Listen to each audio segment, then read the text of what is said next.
welcome to my kitchen again. I'm Aimee, editor, writer of SimpleBites.net, and I'm also the chief cook and bottle washer around here, as you know. So, Canadian Thanksgiving is a week away, and we're going to make some cheesecake, pumpkin cheesecake. The pumpkins everywhere, we've been accumulating them every time we go to the market. I can't resist. So, we're going to make a cheesecake. It's really, really simple. It's a no-bake cheesecake. Goes in the fridge overnight, and anyone can make this cheesecake, I'm telling you. So let's get started, and you'll see how easy it is. Alright, so first thing, we need a pan. We're going to use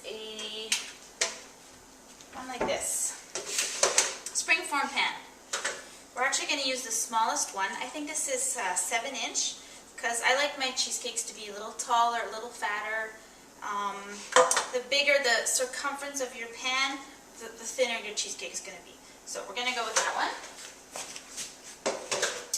And the first thing we're going to do is line it with some parchment paper.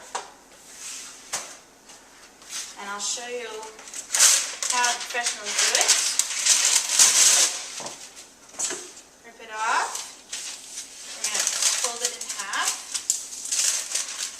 Fold it again. Again, one more time, almost as if we're making a paper airplane. We're just going to measure it.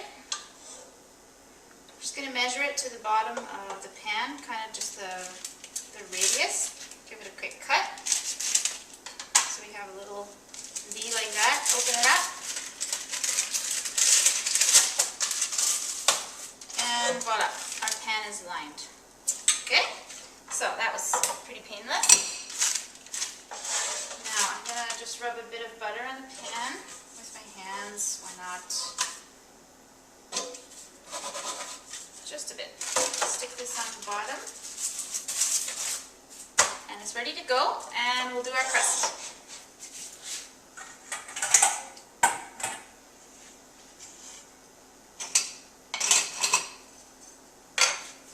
So, 1 cup of graham cracker crumbs. Ooh, just made it. We're going to put in a pinch of ginger. You could do a ginger cookie crust if you want.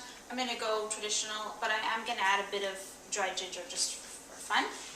I'm going to get it from my freezer. Let's see.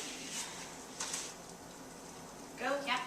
If you keep ground spices in the freezer, they're gonna last almost twice as long. It's much better if they're ground to keep them as cold as possible. So you can we'll go with about a 1/4 teaspoon. Shake that in. And I have a 1/4 cup of melted butter. And that's it. That's going to be the crust. Stir it up, and I'm going to show you a trick I have for flattening it in the pan. I hate it when you cut into a cheesecake and your crust kind of crumbles away and you're left with a big mess.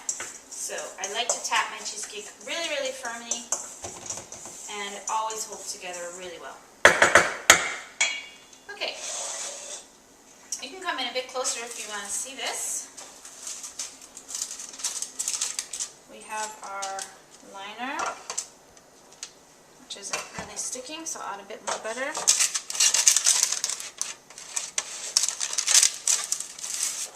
Stick. There we go. Okay, so you can dump your crumbs right in the middle like that. Give your pan a little shake just to evenly distribute them. And now I'm going to take a water glass, and you can see it's smooth glass. There's no indentation here. And I'm just going to use it to press the bottom down.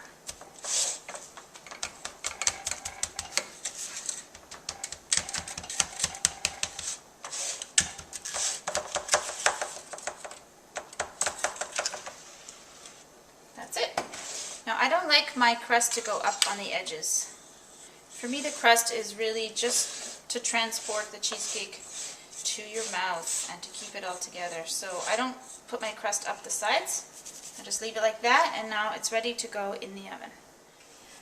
So this is going to bake at 400 degrees for 7 minutes. Here it goes.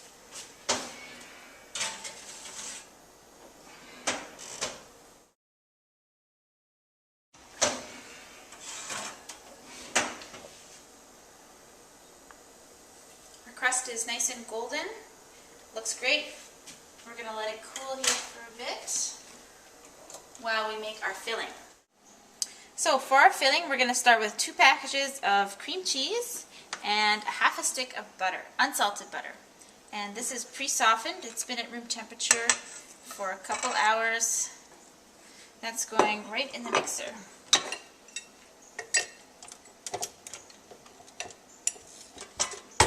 Alright, here we go.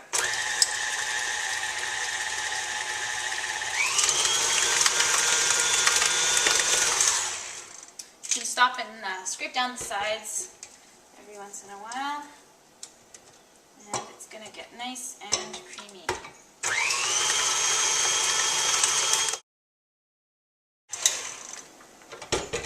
Okay, we're ready to add our pumpkin puree. I've got a cup of home roasted pureed pumpkin. You can use the canned stuff too if you want.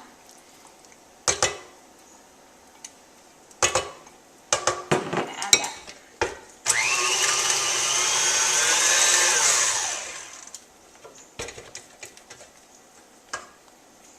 Next is our spices. I've got about a 1/4 teaspoon of nutmeg and a generous teaspoon of cinnamon. I like to really taste them. And a teaspoon of vanilla. And there's also going to be a 1/4 teaspoon of salt. Which I'm just going to guess.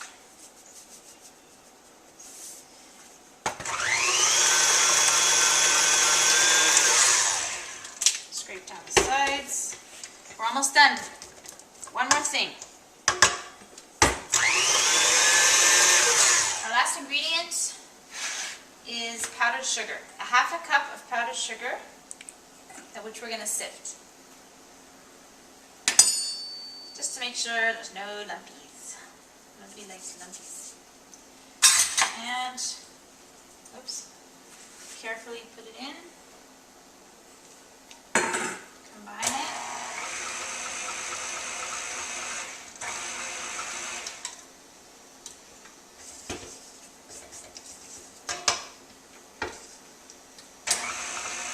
And that's it. Our filling is ready to go in the crust. Let's check on our crust. So our crust is cooled nicely and it's ready for the filling. Now I'm going to put it on here. This is a Lazy Susan a la IKEA. I think it was about $7 or $8. And I'll show you why we're using a Lazy Susan. So here's our filling. We're just going to plop it right in there. It's not very, very orange because I did use homemade sugar pumpkin puree. The canned stuff is a little darker, so it's a nice golden color. Okay, so we're going to get everything in. And now I'll show you my trick. This is an offset spatula, like that, as opposed to a regular spatula. Very handy for baking and pastry. Now I'm going to use this to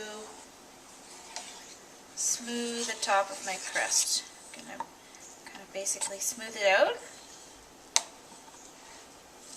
And then see how I'm just rotating it on the Lazy Susan? I'm actually holding the spatula steady and just rotating the cheesecake. And I'm going to get a very nice finish. There we go. We're going to cover this with saran wrap because it's going in the fridge for a couple hours. We don't want it to pick up any odors. This is what I like to do. I like to put my pan right on the edge and just tuck it right in underneath like that. You can get it right under the bottom so it doesn't creep up the sides like a loose pair of pantyhose. There, it's all tucked in nicely. We just made cheesecake! Yay! So, 6 6 hours overnight in the fridge, and we'll check on it tomorrow. Thanks for joining me.